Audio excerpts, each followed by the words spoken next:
en el malecón, huele a ron, huele a verano, la luna baila en cada balcón. ¡Hey!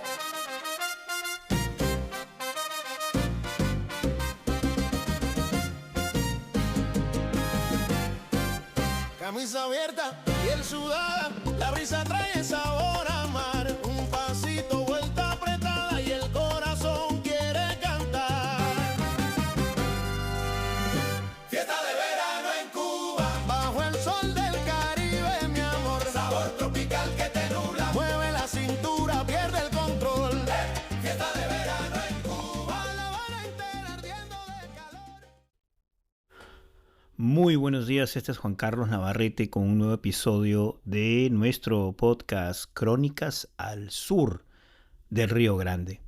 Y después de escuchar con esa energía que caracteriza la música cubana, este intro de música cubana, que nos traslada mentalmente hacia las hermosas playas del Caribe, hacia la vista de palmeras, hacia Mojitos y un hermoso paisaje de islas caribeñas, pues eso significa que vamos a hablar de la historia de la fundación de la ciudad de La Habana en Cuba.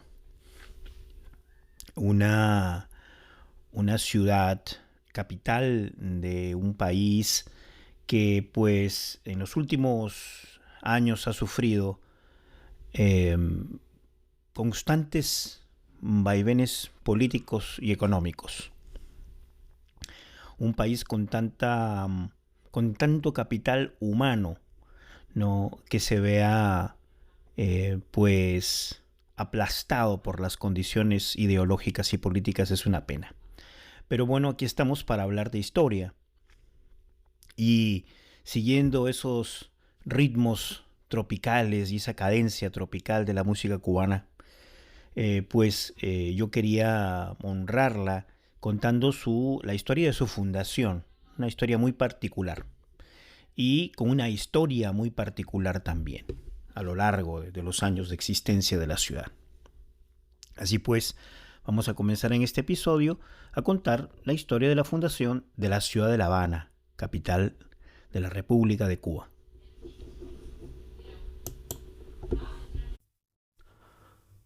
San Cristóbal de La Habana, históricamente conocida como la llave del Nuevo Mundo y el baluarte de las Indias Occidentales, representa, digamos, una singular confluencia de geografía y necesidad imperial. Está situada en la entrada del Golfo de México, ¿no? O el Golfo de América, como les suelen llamar acá en los Estados Unidos. La ciudad impulsó el flujo de riquezas atlánticas, ¿no?, sirviendo como eje logístico que regulaba el tránsito entre América y Europa. Es decir, era una especie de luz de tránsito, de luz de tráfico, ¿no?, que regulaba ese comercio intenso entre Europa y América. Por lo tanto, era un eje logístico que regulaba el tránsito entre América y Europa. Su excepcional puerto de aguas profundas, como observó Bartolomé de las Casas a principios del siglo XVI, era una maravilla natural capaz de albergar numerosos barcos, con pocos paralelismos en el mundo conocido. Eso le daba una ventaja muy grande con relación a otros puertos en el continente americano. Esta ventaja geográfica, que le otorgaba, digamos, acceso directo a la corriente del Golfo, determinó la evolución de La Habana, desde un asentamiento nómada hasta el corazón marítimo del Imperio Español. Es decir, se juntaban muchos puntos positivos en cuanto al puerto en sí mismo, las aguas profundas y la corriente del Golfo que impulsaba a los buques fuera, ¿no? El origen de la ciudad fue un proceso de ensayo y error, ya que los primeros colonos lucharon por conciliar las ambiciones coloniales con el duro entorno caribeño, ¿no? Tras las exploraciones iniciales en el año 1508, la ciudad sufrió una serie de migraciones. Esa es su particularidad. Es una ciudad que ha ido migrando de un lugar a otro debido a que la calidad geográfica donde se instalaba inicialmente no era la ideal. Tenía entonces migraciones motivadas por el terreno pantanoso y las plagas en la costa sur antes de encontrar su emplazamiento definitivo en el norte, ¿no? Digamos que hay tres fases de este origen, ¿no? Está la fase inicial, es su fase de fundación inicial, que aproximadamente era en el año 1514, donde se ubicaba en la costa sur, cerca del río Mayabeque. Pero ese proyecto fracasó debido al terreno pues, pantanoso, el clima adverso y las plagas de mosquitos que infestaban la zona, ¿no? Hay un segundo intento, que era el provisional del año 1514 al año 1519, que se ubicaba en la costa norte ya, pero en la Chorrera y el río Almendares.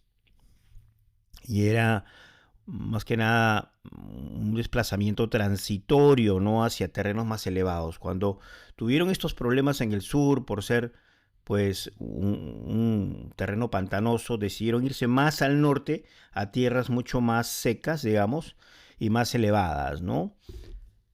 Ahora, la fundación oficial, que fue el 16 de noviembre de 1519, es decir, donde dijeron, aquí, este es el sitio donde queremos que La Habana esté, fue fundada el 16 de noviembre de 1519 en el puerto de Carenas, que es el actual sitio de La Habana, ¿no? Que es un puerto excepcional de aguas profundas, un acceso estratégico a la corriente del Golfo y a México, ¿no?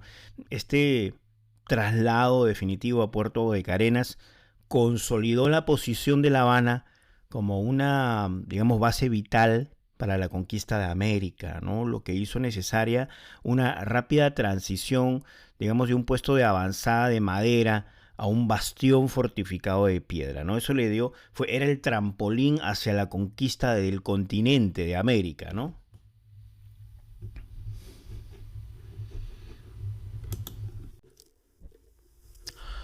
Ahora, para entender un poquito, ¿no?, cómo se va desarrollando la ciudad de La Habana, podríamos decir que era como un hub, un centro de tránsito, ¿no? Un centro de tránsito para el sistema de flotas español. ¿Okay? Es decir, cuando los galeones cargados de los tesoros que se extraían de los diferentes lugares de América se conducían hacia España, digamos, el puerto de La Habana era un centro principal, ¿no? Es decir, desde allí salían esos galeones y la corriente del Golfo los expulsaba hacia Europa, ¿no? Pero, digamos, esa transformación que fue sufriendo La Habana digamos, de ese inicio humilde, digamos, a un bastión militar, a un baluarte militar, fue una respuesta directa a, digamos, a ese creciente estatus, ¿no? Por el enorme tráfico de galeones que tenía. Entonces, los galeones cargados de tesoros se congregaban en la bahía entre mayo y agosto para esperar un paso seguro a su España. Es decir, esperaban hasta que las condiciones climáticas sean las ideales para asegurarse y llegar a salvo hasta España, ¿no? Entonces la ciudad se fue convirtiendo en un objetivo pues irresistible para los corsarios, ¿no? Para los corsarios británicos sobre todo, ¿no? La vulnerabilidad pues estructural de la ciudad en sus inicios quedó al descubierto en el año 1555 cuando el pirata francés Jacques de Sors saqueó e incendió el asentamiento. Entonces a partir de allí toman conciencia de que necesitan tener un refuerzo militar y estructural mucho más importante. Entonces ese trauma que hizo impulsó a la corona al ver la importancia de este puerto, a trasladar la residencia del gobernador de Santiago de Cuba a La Habana, oficialmente en el año 1563, ¿no? Lo que marcó el ascenso de la ciudad como capital de facto, ¿no? Es decir, no se le había considerado como capital todavía, porque era Santiago de Cuba la ciudad más importante, pero La necesidad estratégica lo hizo, básicamente. Bajo la dirección de ingenieros militares, digamos, de élite, como Battista Antonelli, España emprendió un pues, ambicioso programa, ¿no? Un ambicioso programa para, digamos, rodear el puerto de Piedra, ¿no? Fortificarlo. Estas fortificaciones no eran meramente defensivas, ¿no? Constituían, digamos, una afirmación simbólica del dominio imperial, ¿no? Si uno veía esa fortificación desde un buque acercándose, pues se daba cuenta de la importancia que tenía el lugar. Ahora, para asegurar físicamente la llave se tendía una, digamos, gruesa cadena de cobre entre los fuertes durante la noche, ¿no? Sellando así el puerto. Y eso me hace recordar mucho la enorme cadena que bloqueaba la entrada a Constantinopla, ¿no? Cuando pues los otomanos logran destruir la cadena, tienen el acceso directo casi a puertas de la ciudad, y esa enorme cadena obstaculizaba el acceso a las tropas, digamos a los buques que venían a asaltar Constantinopla, ¿no? Algo parecido pasaba aquí con La Habana, ¿no? Entonces, teniendo ese puerto sellado con esa, digamos, gruesa cadena de cobre, en el año 1592, el rey Felipe II designa oficialmente a La Habana como ciudad. Y en 1665, la reina Mariana de Austria aprobó el escudo oficial de la ciudad, que presentaba 3 castillos de plata y una llave de oro para representar su papel de centinela. Es así entonces que con esta expansión, digamos, consolidación y expansión militar, los españoles, la corona española, decide fortificar extensamente La Habana. Y hay fortificaciones famosas ya, por ejemplo el castillo de la Real Fuerza en el año 1558, está el castillo de los 3 reyes del Moro, construido en el año 1589, que básicamente fue diseñado por Battista Antonelli para proteger la entrada oriental del puerto. También podemos hablar de San Salvador de la Punta, construido en el año 1590, todo en el siglo XVI, salvo las murallas de la ciudad, que fueron construidas en el siglo XVII, y habían entrado el siglo XVII en el año 1674. Digamos, es un proyecto muy ambicioso de defensa que tardó casi 70 años en completarse. Se consolida así, digamos, la identidad de una ciudad amurallada de La Habana hacia el año 1740, ¿no? Entonces, estamos viendo de que la ciudad pues adquiere otra relevancia ya para la corona española, ¿no? Ahora, durante la Guerra de los 7 Años en Europa, La Habana funcionó como el eje comercial del Imperio Español. Para dar una nota de información aquí, pues podemos hablar que la Guerra de los 7 Años se desarrolló de 1756 al año 1763 y fue un conflicto a escala global, digamos, en los términos de lo que se conocía geográficamente hasta ese momento, que enfrentó a las principales potencias de la época, ¿no? Dividiendo Europa, digamos, en 2 grandes bloques, y esa guerra se extendió pues a América, a Asia y África, que eran los lugares en donde las grandes potencias europeas tenían sus colonias, ¿no? Y tenían sus armadas, ¿no? Debido a esta magnitud, digamos, y ese alcance de diversos continentes, varios historiadores, entre ellos también está Winston Churchill, el famoso Winston Churchill, que fue figura, sobre todo en la Segunda Guerra Mundial, aunque también participó en la Primera, consideran a la Guerra de los 7 Años como la auténtica Primera Guerra Mundial, ¿no? Por la expansión pues, a los diferentes pues, continentes, ¿no? Entonces, seguimos hablando acerca de La Habana, que La Habana, en esta guerra, que abarcó diferentes continentes, jugó un papel sumamente importante como eje comercial del Imperio Español, ¿no? Ahora, Esas defensas que las acabo de narrar, esos fuertes enormes construidos en el siglo XVI, fueron puestos a prueba en junio de 1762, cuando una fuerza expedicionaria pues, británica de más de 50 barcos y 30.000 hombres inició un brutal asedio a La Habana. La defensa se caracterizó por el heroísmo de Luis Vicente de Velasco, cuya muerte en el Morro marcó el punto de inflexión del conflicto, ¿no?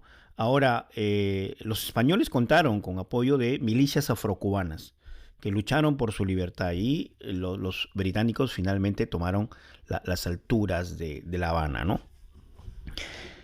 Esa ocupación, La Habana fue ocupada por los británicos y esa ocupación duró solo 11 meses, pero digamos actuó como una chispa que iba a mover todo ese movimiento de modernización de La Habana.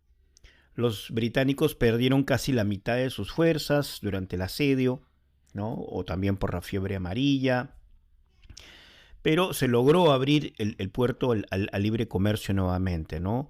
Este, digamos, breve periodo de liberalización inundó la ciudad con mercancías norteamericanas, importante este punto, y una afluencia de mano de obra esclavizada, ¿no? Lo que demostró el potencial económico sin explotar de la isla. Cuando La Habana fue intercambiada por las Floridas en el año 1763, la corona española respondió con las reformas borbónicas, ¿no? Que era con el objetivo de, digamos, maximizar la productividad de la isla. Y aquí cuando hablamos de ese intercambio de la Florida con Cuba, es muy interesante decirlo, porque si bien es cierto los británicos habían entrado en Cuba y estuvieron ocupando La Habana durante 11 meses, los acuerdos finales para que se retiraran las fuerzas británicas, España le cede a la Gran Bretaña, le cede la Florida. Le cede Florida para molestar un poco a los Estados Unidos también. Cede el territorio de Florida, ¿no? Ahora, así se retira, digamos, Gran Bretaña de La Habana, ¿no? Es decir, yo me quedo con La Habana, dijeron los españoles, pero yo te voy a dar Florida, ¿no? Ahora, posteriormente Florida, las Floridas van a volver a manos españolas, pero bueno, eso ya es otra historia, ¿no? Ahora, digamos, cuando eso fue intercambiado en el año 1763, la corona española, y cuando digo, bueno, intercambiada para fastidiar a los estadounidenses, podríamos decirlo de alguna manera, era porque esas colonias eran, utilicé mal el término estadounidenses, en ese momento pues es el año 1763, donde se ejecutó ese intercambio de la Florida con La Habana.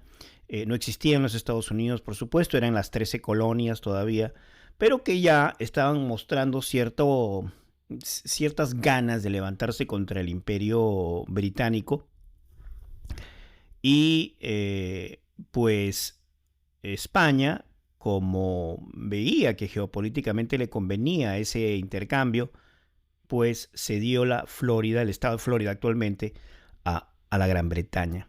Ahora,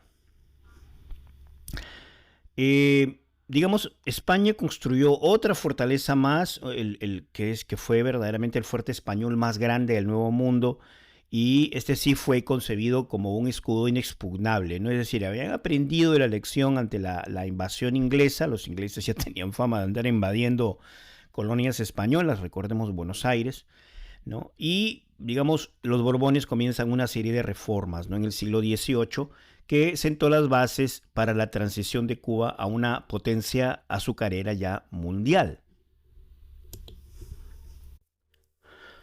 Acá entonces, después de estas pues, invasiones, después de invasiones británicas, después de las reformas borbónicas que afectaron a todo el continente, ¿no? Y estamos hablando, por ejemplo, que estas reformas borbónicas crearon el virreinato del Río de la Plata para quitarle el monopolio del comercio a Lima, ¿no? Al virreinato del Perú. En el Caribe, pues también hubo esos efectos enormes, ¿no? ¿Y cuáles fueron esos efectos enormes? Era de que se iba a impulsar tremendamente la economía de la isla, ya que, por ejemplo, a finales del siglo XVIII se produjo un cambio radical tras la Revolución Haitiana. Básicamente se morían de miedo los colonos españoles porque, bueno, la Revolución Haitiana básicamente movió a miles de esclavos para que se reconociera su libertad. Es decir, fue el primer país en Latinoamérica en obtener su independencia de la metrópoli, en este caso de Francia, ¿no? Pero ¿qué hizo? Eliminó al principal competidor de Cuba en el mercado mundial del azúcar. Digamos, la clase terrateniente de La Habana aprovechó este vacío, transformando la isla en una, digamos, gigantesca plantación de monocultivos. Y esto duró hasta bien entrado el siglo XX. Recordemos las grandes zafras azucareras de la Revolución Cubana, que básicamente los ingresos más importantes de Cuba eran la exportación de caña de azúcar. Digamos, esta época se, digamos, caracterizó por un proceso de reafricanización de Cuba por la esclavitud, mientras que en los 250 años anteriores a 1790 se habían importado 150.000 africanos. Entre 1790 y 1820 llegaron más de 300.000, ¿no? Toda la influencia que tiene África en Cuba. Hay ciertas lecciones que se van a ir aprendiendo en esta era, digamos, del azúcar, ¿no? Una explosión demográfica tremenda, una afluencia de mano de obra sin precedentes dio como resultado la importación de aproximadamente 800.000 personas esclavizadas a lo largo del siglo XIX, la acumulación de capital, las ganancias del azúcar financiaron una expansión urbana hacia el oeste, ¿no? A medida que los ricos se mudaban a las mansiones neoclásicas del Cerro y Prohibido, ¿no? Y la brutalidad sistémica. La producción a gran escala dependía de ¿qué? Del látigo.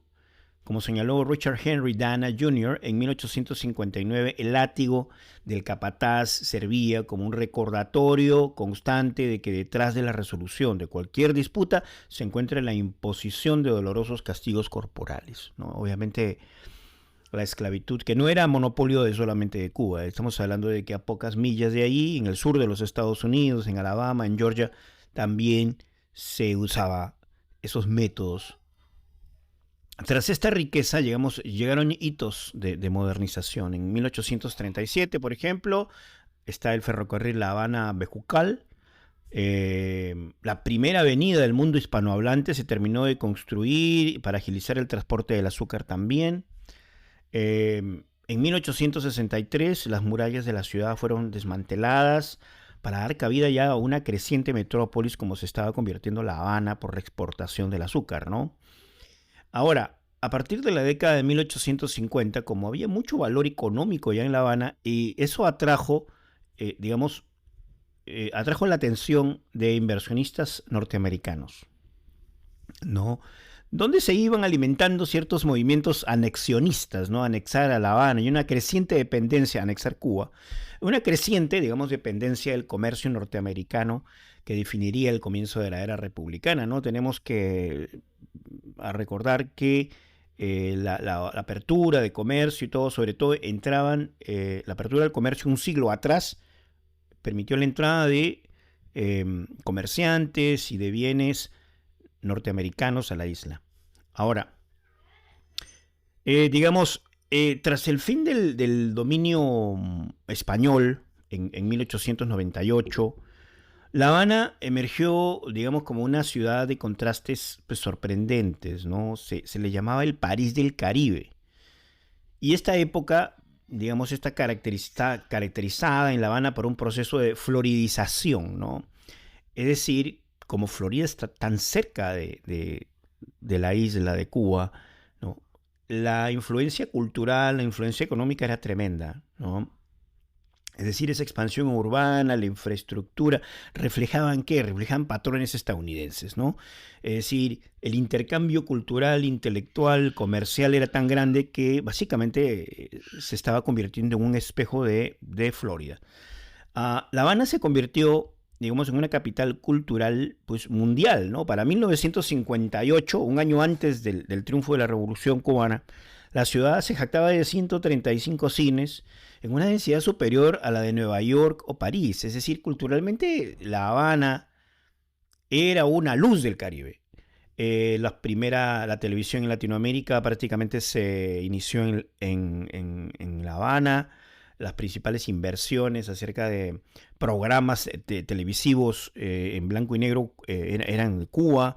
Es decir, en ese momento la economía cubana era boyante, en cierto sentido, no para todos, por supuesto, por eso la revolución triunfó también, pero veamos ese dato, ¿no? Es decir, en ciertos aspectos culturales e intelectuales, La Habana tenía, digamos, mucha más importancia que Nueva York o París, como por ejemplo esto de los 135 cines, ¿no?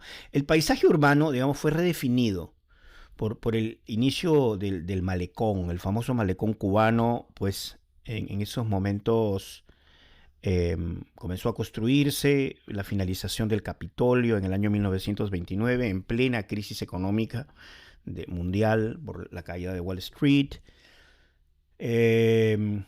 Pero durante la década de 1950, podemos decir, hay una alianza Batista-Lansky. ¿Quién era Lansky? Lansky era un mafioso norteamericano que transformó La Habana en un centro de juego, en un centro de turismo, ¿no?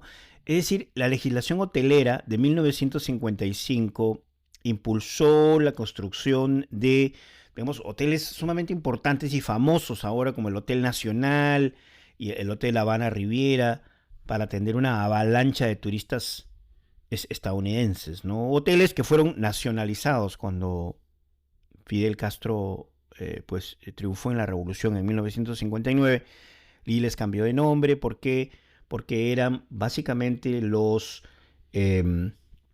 símbolos, ¿no?, de ese dominio norteamericano. Digamos, en esta atmósfera, imagínense la atmósfera de los años 50 con las actrices y los actores norteamericanos yendo a Florida a jugar en los casinos, a vivir la hermosa vida de las playas del Caribe.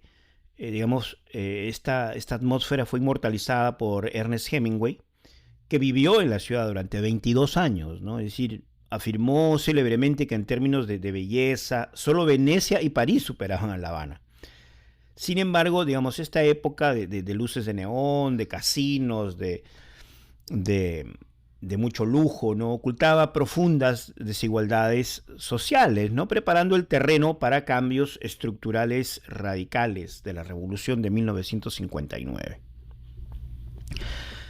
Hay que entonces recalcar, a partir del 1 de enero de 1959 entra Fidel Castro a La Habana y comienza un cambio enorme en términos de ideología y de política. Batista huye con un tesoro cargado en su avión, huye a España, pero después de 1959 el gobierno revolucionario marginó a La Habana en favor del desarrollo rural, ¿no?, porque La Habana era un símbolo de esa, podríamos haber dicho, de ese servilismo, ¿no?, de La Habana con los Estados Unidos.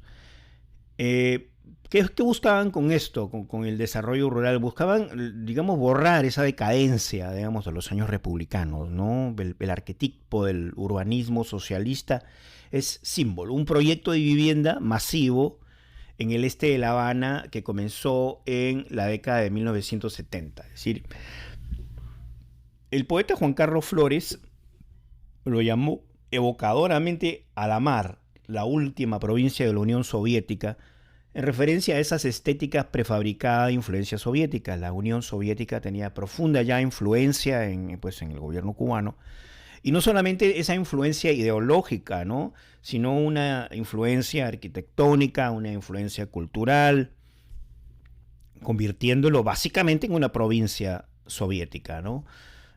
Ahora, digamos, a la mar fue construida este complejo de edificio, fue construido utilizando un sistema de microbrigadas, es decir, había equipos de ciudadanos que construían bloques de apartamentos a cambio del derecho de habitarlos, ¿no? El objetivo era fomentar lo que Ernesto Guevara, el famoso Che Guevara, nombró, ¿no? El hombre nuevo, crear el hombre nuevo, ¿no? Un arquetipo revolucionario desinteresado, ¿no?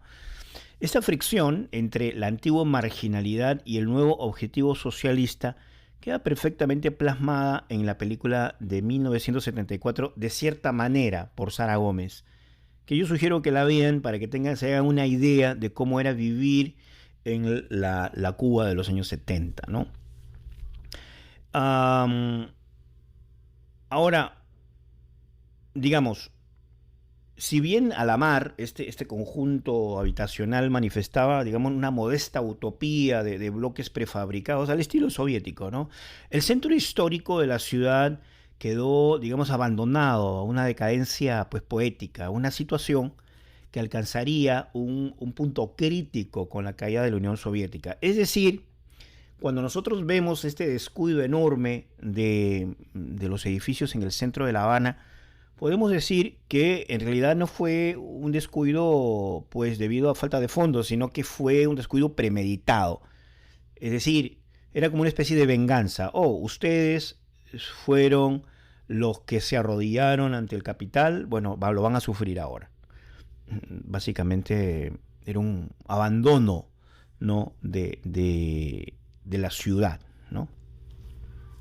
Ahora, ¿qué sucede? Pues cuando cae, digamos, el bloque comunista, el bloque soviético en el mundo, surge un periodo especial, ¿no? Posterior a 1991, ¿no? Un periodo especial que se le denomina cuando básicamente la economía de Cuba cae en picada, ¿no? Hacia el abismo.